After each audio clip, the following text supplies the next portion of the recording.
Hi hello viewers, welcome to NTV. నేను Tarak.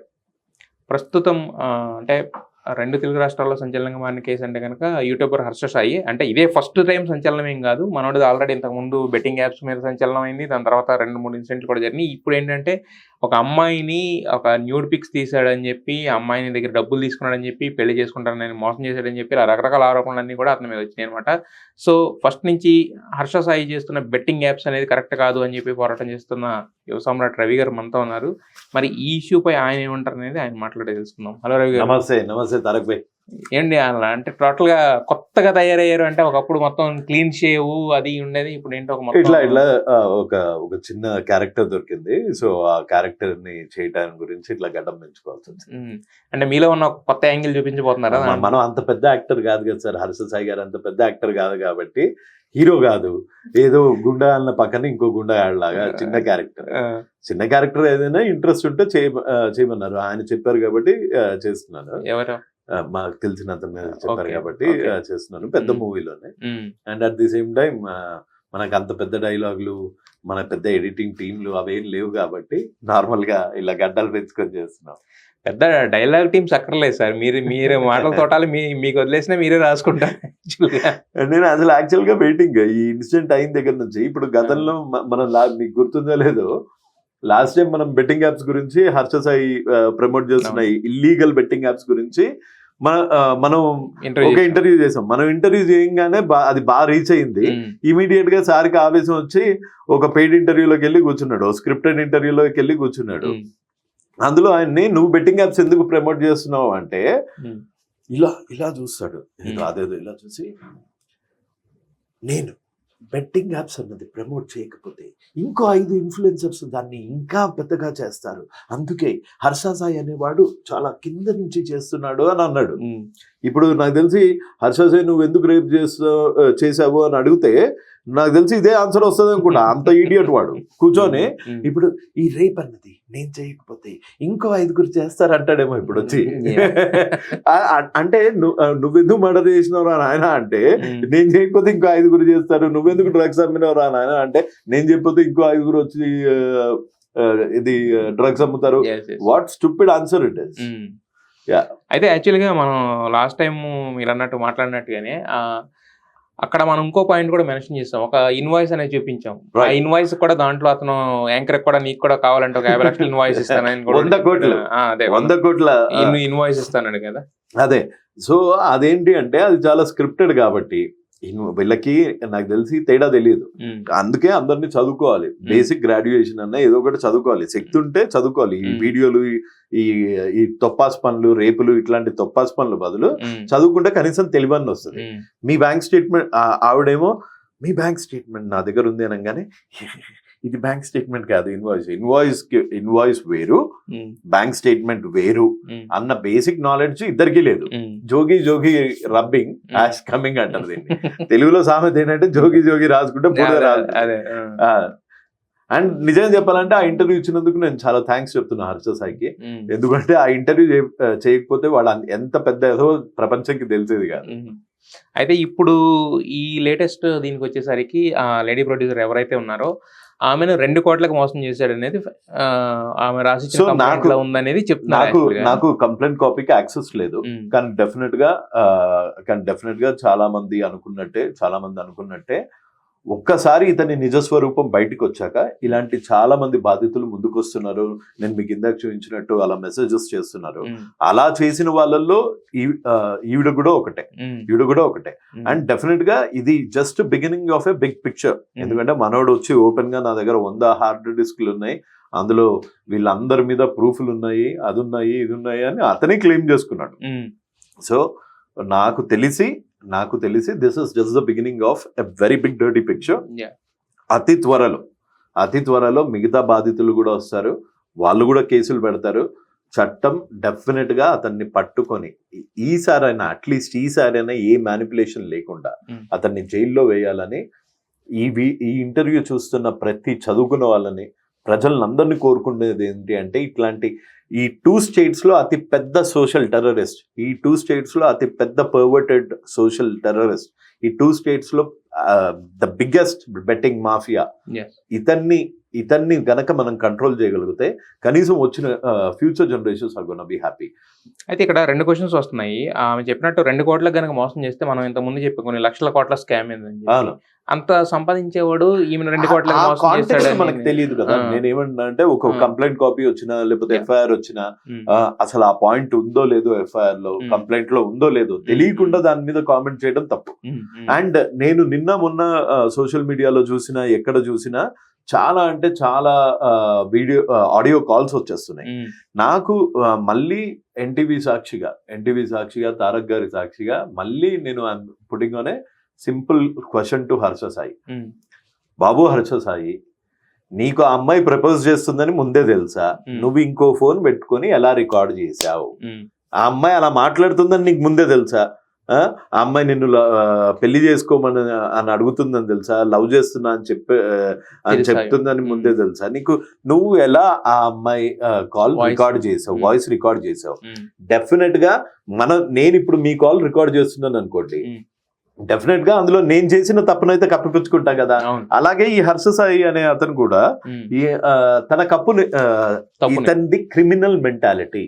Harsha Sai is a rapist, Harsha Sai is a criminal. ఇతనిది criminal mentality కాబట్టి ఆ అమ్మాయిని వాడుకొని వదిలేయడానికి ఎప్పుడన్నా ఆ అమ్మాయి అలా ఎదురు తిరిగితే ప్రూఫ్స్ పడుంటాయి అని ఆ అమ్మాయి కాల్స్ రికార్డ్ చేశాడని నాకు స్పష్టంగా ఇతని క్రిమినల్ ఇంటెన్షన్ నాకు క్లియర్ గా అర్థం అవుతుంది అందులో. అండ్ ఇవన్నీ ఏవి కోర్టులో కూడా అడ్మిసిబుల్ ఎవిడెన్సెస్ కావు. సో అతి త్వరలో ఇతనికి శిక్ష పడాలి అని కోరుకుంటున్నాను. అయితే యాక్చువల్ గా ఇక్కడ ఇంకొక మాట కూడా వినిపిస్తుంది. అంటే మీరు అన్నట్టు ఇంతకు ముందు 100 కోట్ల బెట్టింగ్లు యాప్ల నుంచి తీసుకుంటున్నాడు లీగల్ గా మనం మాట్లాడాము. మరి ఇది ఈ యాంగిల్ ఏంటంటే దాంట్లో అంటే అమ్మాయిలను వాడుకోవడం లేదంటే వాళ్ళని బ్లాక్ మెయిల్ చేసి డబ్బులు తీసుకోవడం ఏంటి యాంగిల్? దాని ఆ అమ్మాయి కంప్లైంట్ గురించి అయితే మటుకు నాట్ ఓన్లీ హెయిర్ ఇప్పుడు అంటే ఇప్పుడు కొన్ని నా దగ్గర అంటే బాధితులు లైన్ గా వస్తున్నారు. ఇందులో మనీ ఫ్యాక్టర్ లేదు, కానీ డెఫినెట్ గా నాకు తెలిసి అయితే ఇతను చేసే అరాచకాలకి ఇది తొలి అడుగు. అంటే అరాచకాలు బయట పడటానికి డెఫినెట్ గా బాధ్యతలు ఇవ్వాలి, కాకపోతే రేపు ముందుకు వస్తారు. ఇప్పుడు హర్ష సాయి అనేవాడి చరిత్ర చూసుకుంటే ఒక 3-4 ఏళ్ల కిందట ఎవరికి తెలియదు హూ ఇస్ హర్ష సాయి అనేవాడు. 4 ఏళ్లలో అతను హీరో అయిపోవడాలు, 4 ఏళ్లలో అతను పెద్ద సోషల్ మీడియా ఇన్ఫ్లుయెన్సర్ అయిపోవడాలు, 100 కోట్లు సంపాదించేడాలు ఇవన్నీ జరిగాయి. సో ఈ ఎదుగుదాము అనే తొందరలో తను చాలా తప్పులు చేశాడు, ఎన్నో వ్యవస్థలను మేనేజ్ చేశాడు, ఎంతో ఈ బెట్టింగ్ యాప్స్ ని ఒక పెద్ద మాఫియా లాగా తయారు చేశాడు తన చుట్టూ. లేకపోతే పోలీసులు 3 రోజుల నుంచి ఎత్తుకుతున్న హర్ష సాయి అంత ఒక ఫేమస్ యూట్యూబర్ కాల్ చేయంగానే అంత తొందరగా అతనికి ఎలా రెస్పాండ్ అవ్వగలిగాడు? అండ్ ఇంకొకటి చెప్తాను, అది చెప్పొచ్చు కదా డైరెక్ట్ గా. నాన్ వేసిన వీడియో పెట్టగానే రెస్పాండ్ అతనికి కాల్ చేసినట్టు నేను మీకు ప్రూఫ్ పంపించాను, ప్లీజ్ అది డిస్ప్లే చేయండి. అలా ఎలా చేయగలిగాడు? ఒకవేళ నిజంగా అతను పరారీలో ఉంటే అతని ఐపీ పట్టుకోనో లేకపోతే అది పట్టుకోనో అతను పట్టుకోవాలి కదా. అలా ఎలా చేయగలుగుతున్నాడు? మార్కెట్ లో ఇంత ఫేక్ వీడియోస్ ఎలా పంపించగలుగుతున్నాడు? మీకు ఇంకొక వీడియో కనుక చూపిస్తే మీరు అంటే అబ్బాయి ఎవరో తెలియదు కానీ అలా ఎలా మ్యానిపులేట్ చేస్తున్నాడో సిస్టమ్ ని అన్నది మటుకు ఒక $1 మిలియన్ క్వశ్చన్. మీకు ఈ వీడియో ఒకటి చూపిస్తానండి, ఇది ప్లీజ్ ప్లే చేయండి. చూడగానే నాకైతే ఒక మెసేజ్ వచ్చింది. మెసేజ్ అంటే ఓపెన్ చేసి చూస్తే రీసెంట్ గా హర్ష సాయి మీద వచ్చేటటువంటి అలిగేషన్స్ అన్ని ఫేక్ అని చెప్పి ఒక వీడియో చెయ్యి, వీడియోకి నీకు 25,000 ఇస్తాం అనేటటువంటి మెసేజ్ అయితే వాళ్ళైతే చేయడం జరిగింది. నేనైతే ప్రూఫ్స్ లో పెట్టాడు అబ్బాయి. రూపాయలు కాదు 25,000. ఎన్ని ప్రమోషన్ చేస్తే రావాలి, ఎన్ని యూట్యూబ్ వీడియో చేస్తే రావాలి, ఇదేదో బాగానే ఉందో అని చెప్పి నేనైతే కాల్ చేసిన అనమాట. వాళ్ళ టీం ఒక ఆయన అయితే మాట్లాడింది అనమాట. ఆ మాటలు బట్టి నాకైతే ఒక క్లారిటీ వచ్చేసింది, హర్ష సాయి తప్పు చేశాడు. తప్పు చేయనోడు అసలు ఆయన తప్పు చేయనుడు అంటే మీ మీద నా మీద కేసు పడితే ఏం చేస్తాం సార్? వెళ్తాం పోలీస్ స్టేషన్ దగ్గర కూర్చుంటాం, సార్ నేను చేయలేదు తప్పు అని చెప్తాం. దానికి శిక్ష అనుభవించాల్సి వస్తే శిక్ష అనుభవిస్తాం అంతే, లేకపోతే లాయర్ గారిని పట్టుకొని వెళ్తాం, పోలీస్ స్టేషన్కి వెళ్తాం. ఇలా అబ్స్కాండ్ లో అయితే ఇక్కడ ఏంటంటే హర్ష సాయి మీద మీరు ఇన్ని తప్పు చేశారని చేశారని చెప్తున్నారు, పోరాటం చేస్తుంది మీరు ఒక్కళ్ళే యాక్చువల్గా. రైట్.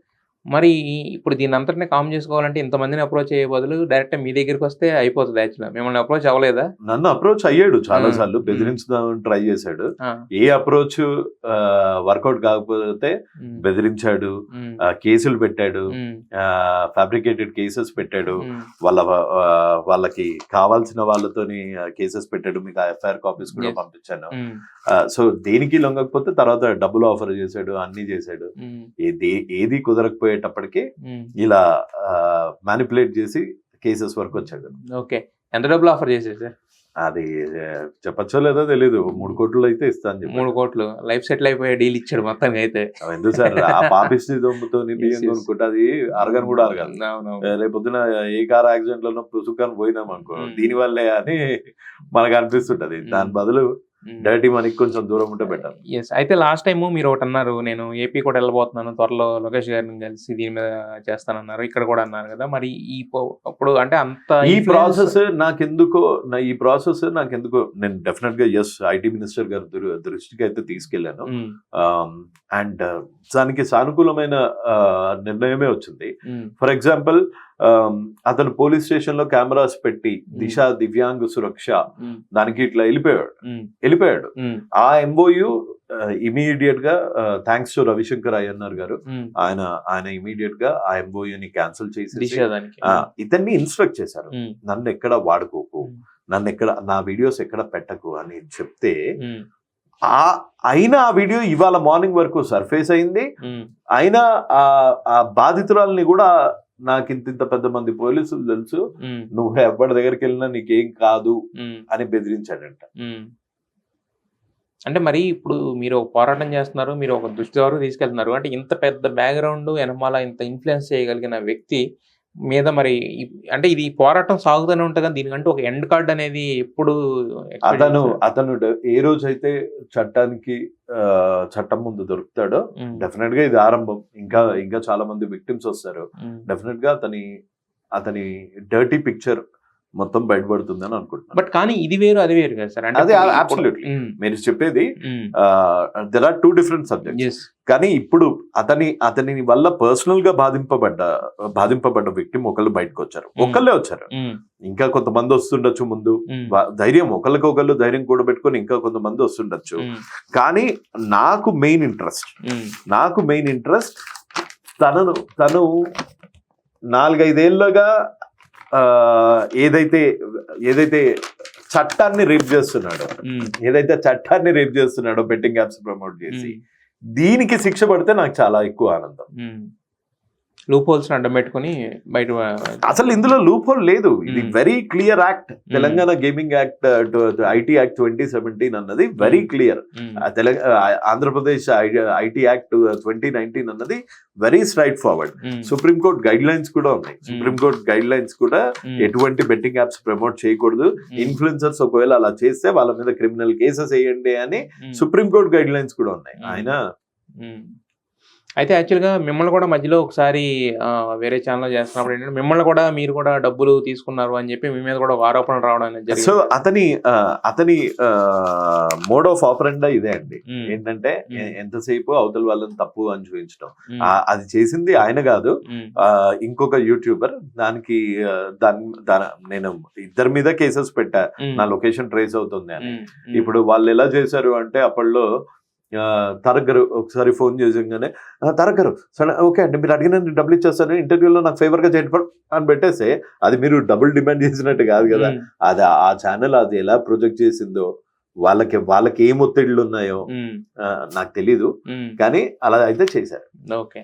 అయితే యాక్చువల్గా మీరు రీసెంట్ గానే ఇంకొక ఇది కూడా చేయడం జరిగింది, సాయి దుర్గా తేజ్ మీద ఒక పోస్ట్ పెట్టడం అనేది జరిగింది. సాయిధరం తేజ్ గారు అదే పేరు మార్చుకున్నారు, సాయి దుర్గా తేజ్. సాయి దుర్గా తేజ్. సో అదే పోస్ట్ పెట్టడం అయితే జరిగింది కదా ఆయన దాని మీద కూడా. సో అంటే ఏంటి మీరు అంటే ఏం చెప్పాలనుకున్నారు ఎగ్జాక్ట్ గా? నేనేమని చెప్పాను అంటే, నేను అందులో హార్ష్ గా కూడా ఏం మాట్లాడలేదు. హార్ష్ గా మాట్లాడలేదు. And with due respect to Revanth Reddy గారు and with due respect to Sai Durga Tej గారు, అందరికి విత్ డ్యూ రెస్పెక్ట్, ప్రతి ఒక్క ఇన్ఫ్లుయెన్సర్ ఒకవేళ ఈ వీడియో చూస్తున్నారు, ఇన్ఫ్లుయెన్సర్ కానివ్వండి, పొలిటికల్ లీడర్ కానివ్వండి, రేవంత్ రెడ్డి గారు కానివ్వండి, చంద్రబాబు నాయుడు గారు కానివ్వండి, జగన్ గారు కానివ్వండి, ఎవరన్నా కానివ్వండి, వాళ్ళకందరికీ నా విజ్ఞప్తి ఏంటి అంటే, వెల్ ఫనీ హనుమంతు అని ఒక అతను ఉండేవాడు. ఎక్కడో ఇటలీలో ఒక చిన్న 3 ఏళ్ళ అమ్మాయి, ఎక్కడైనా అమ్మాయి మీద తప్పుగా మాట్లాడితే శిక్ష డెఫినెట్ గా రావాలి. మాట్లాడాడు, తీసుకొచ్చారు, 48 గంటల్లో లోపల వేసేసారు. మొత్తం మీడియా కూడా సాయి ధరమ్ తేజ్ గారు దానికి ఇనిషియేషన్ తీసుకున్నారు. ట్విట్టర్ లో రేవంత్ రెడ్డి గారిని ట్యాగ్ చేసి పెట్టారు. అయితే నా రిక్వెస్ట్ వీడియో ఏముంటుంది అంటే, సాయి ధరమ్ తేజ్ గారు సూపర్, ఆ అమ్మాయికి న్యాయం జరపడంలో మీ పాత్ర చాలా పెద్దది, మీరు రేవంత్ రెడ్డి గారు కూడా తొందరగా చేశారు. దానికి ఉన్న ఇనిషియేషన్ ఇన్ని వందల మంది ఫ్యామిలీస్ ఇక్కడ బలైపోతుంటే మీ దృష్టికి ఎందుకు రాలేకపోతుంది? నా ప్రయత్న లోపమా, లేకపోతే దాని గురించి ఎందుకు చేయలేకపోయారు అన్నదే నా ఇంటెన్షన్ ఉండే. అది ప్లస్ మీరు గతంలో చూసుకుంటే బోరుగడ్డ అనిల్ అని ఒకడు ఉండేవాడు, పవన్ కళ్యాణ్ గారి కూతుర్లని కూడా రేప్ చేస్తాను అని ఓపెన్ గా చెప్పాడు. అసలు అప్పుడు బాయ్స్ అవుట్ చేయొచ్చు కదా, ఎవడరా నువ్వు మా బాస్ ని అంటానికి, మా ఇంట్లో వాళ్ళని ఎవడరా నువ్వు ఆడటానికి, అప్పుడెప్పుడు లేవంది. ఈ ఒక్క కేసులోనే ఇలా చేయటం, ఇమీడియట్ గా దాని మీద ప్రభుత్వాలు వ్యవస్థలు స్పందించడం, అది నాకు ఎలా అనిపించింది అంటే ఇదంతా ఒక సినిమా గురించో లేకపోతే ఒక స్టంట్ లాగా అనిపించింది. అది మాత్రమే నేను. బట్ కానీ అప్పుడు ఆయన సినిమాలు ఏమీ లేవు కదా స్టంట్ లాగా అనిపించడానికి. సినిమా రివ్యూవర్లకి, యూట్యూబర్స్ కి అందరికి ఒక స్ట్రాంగ్ మెసేజ్ పంపిద్దాము అన్న స్టంట్ లాగా అనిపించింది. బట్ కాకపోతే అంటే అవతల తప్పు చేస్తేనే కదా నీ వాయిస్. మరి ఇది కూడా తప్పే కదా, బెట్టింగ్ యాప్స్ ప్రమోట్ చేయడం కూడా తప్పే కదా. కానీ అప్పుడు ఆయన యాక్సిడెంట్ అయ్యి కొంచెం ఇదిలో ఉండి ఆ టైంలో అప్పుడు కాదండి, ఇది ఇప్పుడే కదా అయ్యింది. ఇది మొన్న అయింది కదా. మీరు అన్న ఈ బోర్గడ్డ నీళ్ళు సో జరిగినప్పుడు ఆయన కొంచెం యాక్సిడెంట్ ఆ ట్రామాలో ఉన్నాడు. అది అయిపోయింది. ఒకవేళ ఆయన నొచ్చుకుంటే సారీ కూడా చెప్తా. నొచ్చుకున్నారు కదా, నేను క్లారిటీ కోసం అడుగుతున్నాను. నొచ్చుకుంటే సారీ కూడా చెప్తా, కానీ నాకు ఇది కొంచెం మంచి ప్రాక్టీస్ అనిపించలేదు. బట్ క్లారిటీ చెప్తున్నాను అనమాట నేను. ఎందుకు అంటే ఆ టైంలో ఆయన he's not well with the clarity. ఆయన బయటకు వచ్చాక కూడా అనొచ్చు కానీ, బట్ ఇంకా అదే దీనికైతే రియాక్ట్ అయ్యాడు, దానికి అందరూ అప్రిషియేట్ అయితే చేశారు. నేను సెల్యూట్ చేశాను, సూపర్ గుడ్ జాబ్. బట్ కొంచెం మాలాంటి వాళ్ళ మీద మా ఇష్యూస్ కూడా కొంచెం హైలైట్ చేయండి సార్ కొంచెం, ఎందుకంటే మీ వెనకాల ప్రభుత్వాలు ఉన్నట్టు అంత తొందరగా స్పందిస్తాయి కాబట్టి అసలు నాలాంటి ఇక్కడ వరకు వచ్చే అవసరం కూడా ఉండదు, ఇంకో ఇంటర్వ్యూ కూర్చునే అవసరం కూడా ఉండదు. సాయి ధరమ్ తేజ్ గారు లాంటి వాళ్ళు, లేకపోతే మంచు మనోజ్ లాంటి వాళ్ళు ఒక్కసారి గనక వాళ్ళు రెస్పాండ్ అయ్యి రియాక్ట్ అయ్యారు అనుకోండి ఇట్లాంటి ఇష్యూస్ మీద, నాలాంటి వాడు అసలు హాయిగా ఏదో టైం ఉన్నప్పుడు ఇన్స్టా వీడియో లేకపోతే హాయిగా జాబ్ చేసుకుంటూ కూర్చోవాల్సిందే, కానీ ఇలా కోర్టుల చుట్టూ పోలీస్ స్టేషన్ల చుట్టూ తిరగాల్సిన అవసరం ఉండదు కదా, మీడియా చుట్టూ తిరగాల్సిన అవసరం ఉండదు కదా. అయితే యాక్చువల్గా ఇంతకుముందు మీ పోరాటం అంతా కూడా హర్ష సాయి చేసిన బెట్టింగ్ యాప్స్ మీద. ఇప్పుడు ఏంటంటే దీంట్లోనే కొత్త కోణం వచ్చింది. ఇప్పుడు బెట్టింగ్ యాప్స్ ద్వారా ఎలా అయితే కొన్ని ఫ్యామిలీస్ నలిగిపోయినాయో, కొన్ని ఫ్యామిలీస్ చిరిగిపోయినాయో, ఎలా అయితే ఆత్మహత్య చేసుకుంటారన్నారో, అమ్మాయిలు అంతకన్నా సెన్సిటివ్ ఇష్యూ బేసిక్ గా. వాళ్ళు ఏంటంటే ఒకసారి ఎట్లా మిగతా వాళ్ళు బెట్టింగ్ యాప్స్ వాళ్ళు అంటే మాట్లాడడానికి ఉంటుంది, కానీ వీళ్ళు ఏం చేశారని కూడా మాట్లాడడానికి కూడా చెప్పుకోవడానికి కూడా లేకుండా చేశారు కదా. మరి దీని మీద ఈ పోరాటం ఇలాగే కొనసాగిస్తారా, లేదంటే ఓన్లీ బెట్టింగ్ యాప్స్ మీరు ఏదైతే నాకు తెలిసి ఆ సెక్షన్స్ ఏంటి, దానికి శిక్ష ఏంటి, ఆ నాలెడ్జ్ లేదు. ఐటీ యాక్ట్ అంటే కొంచెం రిలేటివ్ ఫీల్డ్ కాబట్టి నాకు కొంచెం నాలెడ్జ్ ఉంది. అండ్ ఈ కుర్సాబోలో రిజిస్టర్ అయిన కంపెనీస్ వీళ్ళు మనీ ఎట్లా డైవర్ట్ చేస్తారు, వీళ్ళ హవాలా రూట్ ఏంటి, ఎన్ని కోట్లు సంపాదించుంటారు, ఈ కోట్ల డబ్బు ఏ పేదవాడి రక్తాన్ని వీళ్ళు ఎలా పీలుస్తున్నారు అన్న దాని మీద నాకు ఒక మంచి అండర్స్టాండింగ్ వచ్చింది. అంటే యాక్ట్స్ ఎలా ఉండాలి, నెట్వర్క్ నుంచి ఈ బెట్టింగ్ యాప్స్ ని ఎట్లా ఆపాలి, ఈ డెవాప్స్ సిస్టమ్ లో అసలు యాప్ అన్నది ఒకవేళ డూప్లికేట్ యాప్స్ అంటే మిర్రరింగ్ ఆఫ్ వెబ్సైట్స్ చేసి మళ్ళీ ఇంజెక్ట్ చేస్తే ఇన్ఫ్లుయెన్సర్స్ మీద ఎలాంటి చర్యలు తీసుకోవాలి, అది ఒక పేదవాడికి మధ్యతరగతి వాడికి అందుబాటులో ఉంచకుండా దాన్ని ఎలా దూరం చేయాలి అన్న దాని మీద ఒక సైకిల్, ఒక మెకానిజం నాకు ఐడియా, ఒక అండర్స్టాండింగ్ వచ్చింది. అదే మీరు ఉమెన్ ఇష్యూస్ అంటే I might not be the right advocate, అంటే నాకు అంత అవగాహన లేదు, కానీ డెఫినెట్ గా ఈ మధ్య కొత్త ఫ్యాషన్ అయిపోయింది. ఈ మధ్య జానీ మాస్టర్ గారిది చూసుకున్న, రాజ్ తరుణ్ లావణ్యం చూసుకున్న, మూడు డిఫరెంట్ కేసెస్. నేను కొన్ని ఆడియోస్ లో కొంతమంది విశ్లేషకుల వ్యూస్ చూసి చాలా బాధపడ్డా. ఒక్కొక్కసారి అయితే ఎట్లా అనిపించిందంటే ఈ కాల్ రికార్డులు వీళ్ళు జడ్జులా లాయర్లా, వీళ్ళు ఎలా బయట పెడతారు? వీళ్ళు బయట పెట్టడమే కాక ఆ అమ్మాయిది కూడా తప్పుంది, ఆ అమ్మాయి ప్రోత్సాహం లేకుండానే లైంగిక వేధింపులు అయ్యాయా, ఇలాంటి యూజ్లెస్ క్వశ్చన్స్ అడుగుతున్నారు. నాకు ఇవి చూసినప్పుడు అయితే మటుకు ప్రతి ఇష్యూ డిఫరెంట్ అండి. జానీ మాస్టర్ గారిది డిఫరెంట్, ఇప్పుడు వచ్చిన ఈ ఆర్టిస్ట్ డిఫరెంట్, ఈ హర్ష సాయిది డిఫరెంట్, రాజ్ తరుణ్ లావణ్య అది డిఫరెంట్. అట్లా నాకు కొన్ని డిరాగేటరీ స్టేట్మెంట్స్ పర్టికులర్ గా ఆ విక్టిమ్ మీద ఎప్పుడైతే చేస్తున్నారో అప్పుడు నాకు ఏమనిపించింది అంటే, కోల్కతాలో చనిపోయిన అమ్మాయి ఎవరైతే ఉందో అదృష్టవంతురాలు, చనిపోయింది కాబట్టి ఆ అమ్మాయి మీద కూడా మళ్ళీ బురద జరిగే ప్రయత్నం జరగలేదు. ఇప్పుడున్న సోకాల్డ్ మేధావులు అక్కడ కూడా జరిగింది కొంతవరకు.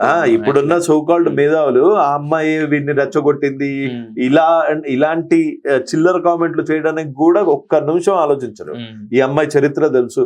ఒక ప్రాస్టిట్యూట్స్ కి కూడా వాళ్ళు ఎవరితోని పడుకోవాలి అనే రైట్ ఉంటది. నో అంటే నో. పింక్ సినిమాలు సత్యమేవ జయతే వకీల్ సాబ్లు చూడలేదో, లేకపోతే వీళ్ళకి అర్థం కాదో, చూసినా అర్థం చేసుకునే మెచ్యూరిటీనో లేదు. అమ్మాయి ఇక్కడికి బట్టలు వేసుకుంటూ ఉంటే అక్కడ చూడాలని కాదు, వాళ్ళకి ఏది కంఫర్ట్ అది వేసుకుంటారు. ఆయన మన అక్కని మన చెల్లెని మనం అలా చూస్తే ఎవడో మన చెల్లెల్ని మన అక్కని కూడా అలా చూస్తాడు. నువ్వు ఇంకోటిది చూస్తే నీది ఇంకోటిది చూస్తాడు. అండ్ ఈ విక్టిమైజేషన్ ఎక్కువైపోయింది. ఇప్పుడు నేను I'm not talking about Raj Tarun. ఎవరో ఒకళ్ళు వస్తారు, కూర్చుంటారు, కూర్చొని ఆ అమ్మాయి ఆడియో రిలీజ్లు చేస్తారు, ఆ అమ్మాయి తాగి మాట్లాడినది చేస్తారు. అంటే తాగి ఉన్న అమ్మాయి మీద ఎవరు రేప్ చేయకూడదా, అలాంటి రూల్ ఏమన్నా ఉందా? ఒకవేళ అలా చేస్తే ఆమె వెళ్ళి కేసు పెట్టకూడదా? కేసు పెడితే అది అబ్బాయిని హీటింగ్లు కావాలంటే వీళ్ళకి పడుకుంది అనేటోడు లేక హీటింగ్లు కావాలంటే వీళ్ళకి. భారత ఎక్కడైతే ఆడవాళ్ళు పూజింపబడతారో అక్కడే మనం అదే ఫార్ములాలో ఉండాలి. అంతేగాని పోనీ ఆ చెప్పేది ఏదో ఒక హైకోర్టు జడ్జ్ అలాంటి కామెంట్స్ పెట్టి జడ్జ్మెంట్ ఇచ్చారనుకోండి, పోనీ ఆ కేసులో అదని అనుకోవచ్చు. చిన్నపిల్లకైనా అలానే అంటున్నారు, సెలబ్రిటీకి అయినా అలానే అంటున్నారు. నువ్వు ఇప్పుడు ఎందుకు వచ్చావు అంటే రేపు కాగానే ఇమీడియట్ గా వచ్చేసి ప్యాంట్ వేసేసుకొని వచ్చేసి పోలీస్ స్టేషన్ లో కంప్లైంట్ ఇవ్వాలా? అంటే అసలు అది ఎంత చిరాగ్గా ఉందంటే అది వినటానికి కూడా. రేప్ అవ్వంగానే నువ్వు అప్పుడైతే ఇప్పుడు ఎందుకు వచ్చావు, 6 నెలల ముందే రేప్ అయింది కదా అంటే పెళ్లి చేసుకుంటా అని ఆశ పెట్టాడేమో. There could be anything. లేకపోతే నువ్వు వెళ్తే చంపేస్తా అన్నాడేమో. ఏదన్నాడో మనకెట్లా ఐడియా ఉంటది. అందుకే సారీ, ఇది నా వ్యూస్ అంతే. మళ్ళీ విత్ డ్యూ రెస్పెక్ట్, నాకు రేప్స్ మీద కానీ ఉమెన్ పడుతున్న బాధల మీద కానీ కంప్లీట్ అవగాహన లేదు. నా subject again I'm going back to my betting app subject. దాని మీద నాకు కంప్లీట్ మెకానిజం మీద కొంచెం ఐడియా ఉంది. అయితే అప్పుడు మీరు చెప్పిన ఏంటంటే, మీరు పోరాటం స్టార్ట్ చేయకముందు ఉధృతంగా ఉంది కదా, తర్వాత మీ పోరాటానికి ఫలితంగా తగ్గిందా? అది ఇప్పుడు చాలా మటుకు తగ్గింది సార్. అంటే నా పోరాటము అని అనుకోవడం చాలా అంటే ఒకళ్ళు ఆన్ బిహాఫ్ ఆఫ్ సొసైటీ వచ్చి ఒక దాని మీద మాట్లాడితే పోరాటం. నేను అదృష్టవంతుని కాబట్టి తారక్ లాంటి సీనియర్ జర్నలిస్టులు, సుమన్ గారు లాంటి సీనియర్ జర్నలిస్టులు, శివ లాంటి సీనియర్ జర్నలిస్టులు, TV5 వీళ్ళందరూ మీరందరూ కూడా నాకు ఎంతో కొంత సహకారం ఇచ్చారు. అసలు యాక్చువల్ గా మీకు కొన్ని చూపించాలంటే ఐఎమ్ సర్ప్రైజ్. కన్నడ మీడియాలో కూడా, కన్నడ టీవీలో, తమిళ టీవీలలో అక్కడ కూడా మెచ్చుకుంటూ వీడియోలు చేశారు, వీడి భాగవతం అంతా బయట పెట్టారు. అది నాకు చాలా నచ్చింది. సో ఇది సమిష్టి విజయం. ఎందుకంటే అందరం ఎక్స్పోజ్ చేసాము. ఫర్ ఎగ్జాంపుల్ మీకు గుర్తుందో లేదో, ఆ ఇన్వాయిస్ నేను తెచ్చే లోపల మీకు ఆల్రెడీ ఉంది. So you have done your part. మీరు ఆ ఇన్వెస్టిగేషన్ చేయబట్టి ఆ ఇన్వాయిస్ వచ్చి మీరు కంగుదిని ఉంటారు. 30 సెకండ్లకి 80 లక్షలు ఎదురా బాబు, అమితాబ్ బచ్చన్ కూడా ఇంత ఛార్జ్ చేయడానికి. అంటే అమితాబ్ బచ్చన్ మళ్ళీ ఇప్పుడు ఈయన చేశారు, ఆయన చేశారు అంటే వాళ్ళు చేసిన యాప్స్ ఏవి ఇక్కడ ఓపెన్ కావు. వీళ్ళు చేసే కుర్సాబో పత్తాపారాలు ఇల్లీగల్ కాబట్టి ఇక్కడ ఓపెన్ అవుతాయి. మరి అయితే ఇంకా అంటే ఇప్పుడు మరొకసారి మాట్లాడాల్సిన అవసరం వచ్చింది, మీరు మళ్ళీ మీడియాకి వచ్చారు, బాగానే ఉంది. సో అంటే ఎలా ఇప్పుడు వరకు సాగిన మీ పోరాటం ముందు ఎలా ఉండబోతుంది, ముందు ఒక మంచి లీగల్ ఫ్రేమ్వర్క్, ఒక మెకానిజం, అటువైపు వెళ్తాము, ప్రభుత్వాలను కదిలిస్తాము, కోర్టులను ఆశ్రయిస్తాము, పిఐఎల్స్ చేస్తాం, పబ్లిక్ ఇంట్రెస్ట్ లిటిగేషన్ చేస్తాం. ఎట్లా అయితే సిగరెట్, మందు, ఇవన్నీ గుట్కా ఇవన్నీ అడ్వర్టైజ్మెంట్ చేయకుండా బ్యాన్ అయ్యాయో, అలాగే బెట్టింగ్ యాప్స్ కూడా అడ్వర్టైజ్మెంట్ చేయకుండా, it could be Kohli, it could be Dhoni, it could be anyone. కావాలంటే సుప్రీం కోర్టుకి వెళ్తా, జంతర్ మంతర్కి వెళ్ళి ధర్నా చేస్తా, ఏదైనా చేస్తా. ఇప్పుడు national media, for example Dhruv Rathee is also started talking about it. I just got a message. Dhruv Rathee message చేశారు, వెరీ గుడ్ ఇనిషియేటివ్ అని ఓ మెసేజ్ చేశాడు. So I felt happy. అంటే రీచ్ అవుతుంది, రీచ్ అవుతుంది, ధ్రువ్ రాఠీ వరకు వెళ్ళింది, ఇక్కడికి వెళ్ళింది. ఓకే, చూద్దాం ఇంకా ఎక్కడ వరకైనా. ఫైనల్ గా జనాలకి మంచి జరగాలి. ఏదో ఒక కమిటెడ్ ఇండివిజువల్ వరకు వెళ్తే చాలండి. కొంతమంది కమిటెడ్ ఇండివిజువల్స్ వరకు వెళ్ళింది. అంటే ఇప్పుడు ఇంకోటి ఏంటంటే జరిగిపోయిన అంటే ఎవరెవరైతే నష్టపోయారో వాళ్ళకి న్యాయం జరగడం అనేది ఒక పార్ట్ అయితే, రెండో పార్ట్ ఏంటంటే అటువైపు వెళ్లకుండా చాలా మంది ఆపగలడం అనేది సెకండ్ పార్ట్. కనీసం ఒకళ్ళు ఆపున్నా చాలా ఒకటే. అంటే ఇప్పుడు జరిగిన వాళ్ళు ఎంతమంది బయటకు వచ్చారంటే వెళ్ళే వాళ్ళు చాలా మంది ఆగుంటారు, నాట్ ఓన్లీ వన్ కదా, ఆగుంటారు కదా. నేనైతే నా initial target was one to many. So many అయ్యారా, వన్ అయ్యారా అన్నది క్లారిటీ లేదు, కానీ ఎస్, కానీ చాలా మంది ఆగారు. ప్రమోట్ చేయడం కూడా మీరు చూస్తే కనీసం 70-80% ఆఫ్ ప్రమోషన్స్ ఆగిపోయాయి. ముందు బిగ్ బాస్ నుంచి వచ్చిన ప్రతి తోపాసు గారు బెట్టింగ్ యాప్స్ చేసేవాడు. మొత్తం మీరు మాత్రం బిగ్ బాస్కి వెళ్ళలేదు, అదొకటి బాధ. నాకు అంత బాధ ఏం లేదండి, ఎందుకంటే అక్కడికి వెళ్ళినా అది ఇంకా పెద్ద ఆపర్చునిటీ అని. అదే ఇది మాట్లాడతానన్నారు కదా, అక్కడ కూడా అక్కడికి వెళ్ళి అక్కడ కూడా ఇదే పెట్టి ధర్నా చేసేవాడిని. అందరూ బెట్టింగ్ యాప్ సోషల్ మీడియాలో ఆపేంత వరకు ఇక్కడ అన్నం తిండు, ఇక్కడ హంగర్ స్ట్రైక్ కూర్చుంటున్నారు. ఎవడేమంటాడు, చచ్చూరుకుంటారు. ఇప్పుడు ఫాలో అవుతున్నారు బిగ్ బాస్? ఏం లేదండి, చూడలేదు. ఓకే, మొత్తానికి అయితే మీ బిజీ స్కెడ్యూల్లో మీ పని చేసుకుంటూ, మీ కుటుంబాన్ని మీరు చూసుకుంటూ, అది ఇంతకుముందు చెప్పారు కదా, మీ అక్రమైన కేసులు చూసుకుంటూ మళ్ళీ మీ పోరాటం అనేది కొనసాగిస్తూనే ఉన్నారు. సో ఒక సోషల్ రెస్పాన్సిబిలిటీ అనేది ఏదైనా కూడా ఎవరైనా అప్రిషియేట్ చేయదగ్గ విషయమే. నేను ఒకటే తీసుకున్నాను సార్, బెట్టింగ్ యాప్స్ అన్నదే నా కోర్ ఎజెండా, తీసుకున్నాను, అయిపోయింది. సో మొత్తానికి అయితే దాంట్లో పరిపూర్ణ విజయం సాధించాలని కోరుకుందాం. ఇంకా నాట్ ఈవెన్ ఒక స్టెప్ కూడా పడలేదు కదా. ప్రభుత్వాలు రెస్పాండ్ అవ్వాలి, రేవంత్ రెడ్డి గారు రెస్పాండ్ అవ్వాలి, లోకేష్ గారు రెస్పాండ్ అవ్వాలి, సెంటర్ లో నెట్వర్క్ నుంచి కమ్యూనికేషన్స్ మినిస్టర్స్ దగ్గర నుంచి ప్రధాన మంత్రి వరకు దీని మీద ఉక్కు పాదం మోపాలని కోరుకుంటున్నాను. Yes, wish all the best అండి. మీకున్న అంటే ఆ ప్యూర్ ఇంటెన్షన్, అంటే మీకు సంబంధం లేకుండా, మీకు మాత్రం అంటే స్వార్థపూరితమైన ఒక ఇది కాకుండా ఒక స్టెప్ అయితే తీసుకున్నారు, అది నెరవేరాలని కోరుకున్నాను. Thank you so much. జై హింద్. మెడికవర్ తో మీ మాతృత్వ కలలను సాకారం చేసుకోండి. ఇప్పుడు IOI పై 50%, IVF పై 20,000 తగ్గింపు మరియు పొందండి ఉచిత కన్సల్టేషన్ తో పాటు ఫ్రీ అల్ట్రాసౌండ్ స్కానింగ్.